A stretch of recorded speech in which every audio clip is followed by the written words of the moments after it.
এটা যেন বৈশা রয়েছে, এই যে বাজার করে পাঠায় বৈশা রয়েছে, কি ব্যাপার? বাজার করবে দিয়ে বসে রইছি যে তুমি কি বাজার আনবে। তাই তার উঠো নাই, এই না তাদের বাজারে ব্যাগ ধরো।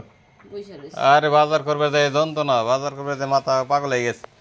গরিব মানুষের জন্য কি রমজান মাস আছে নাকি? হ্যাঁ, গরিব মানুষের জন্য শুধু এই যে রোজা নামাজ করা, এইটুকু আমল করা ছাড়া আর কিছু নাই। গরিব মাসের জন্য খাওয়াটা বন্ধ, হ্যাঁ, খাওয়া বন্ধ, শুধু আমল করা লাগবে আল্লাহর সন্তুষ্টির জন্য, তাই বুঝছো? তাছাড়া বাজার সদাই করার জন্য গরিব মানুষের হাট বাজারে যাওয়ার কোনো মূল্য নাই। যা ধনী মানুষের জন্য তাদের টাকা পয়সা আছে, তারাই শুধু রমজানের বাজার সদাই করতে পারবে, জানো? সব কিছুর ডাবল ডাবল দাম। আমাকে কি ওই রকম আয় আছে যে আমরা ওই রকম কিনতে পারুম? ওই যে দেখো দুইটা দুইটা করে কিনে নিয়ে আসি। বেশি আনুম কোন থেকে? টাকা নিয়ে গেছি কয় টাকা? ফল খাইবে কেমনি? এই যে দেখো খেজুর, এই চুই চুই খেজুর 420 টাকা কেজি। এ কি গরিব মানুষের কিনে খাওয়া সম্ভব?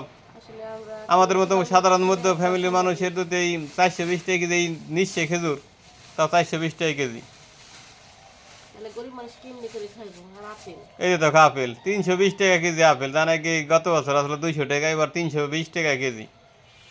তাহলে কও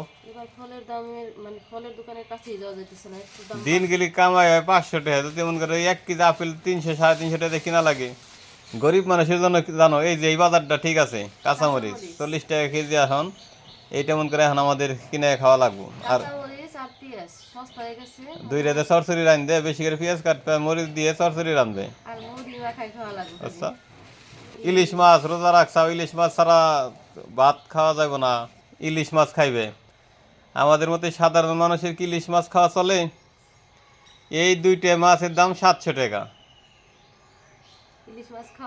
তাহলে 1200 টাকা কেজি, মনে করো যে 3-4 কেজি মাছ 1000 টাকা 1200 টাকা কেজি। না হলে তো কিচ্ছু করে না, যেমনি হয়েছে ওইভাবে খাওয়া লাগবো, আই বুঝে ব্যয় করা লাগবো। তাহলে বললে যে আনতে দাইতে দুইটা আইনে মনে করো যে নাম করলাম আর কি। আর এই দেখো এই সুরমা মাছও তাও 220 টাকা কেজি। তাহলে খাইবে কি কাও? আমাদের মতো মধ্যবিত্ত ফ্যামিলির খাওয়া দাওয়া সব এনে চাঙ্গি উঠে গেছে। এই বাইলে মাছও 450 টাকা কেজি। মজা তো লাগে, টাকার কথা শুনলে 3000 টাকা নিয়ে গেলাম বাজারে, মনে করো শেষ। বুঝছো?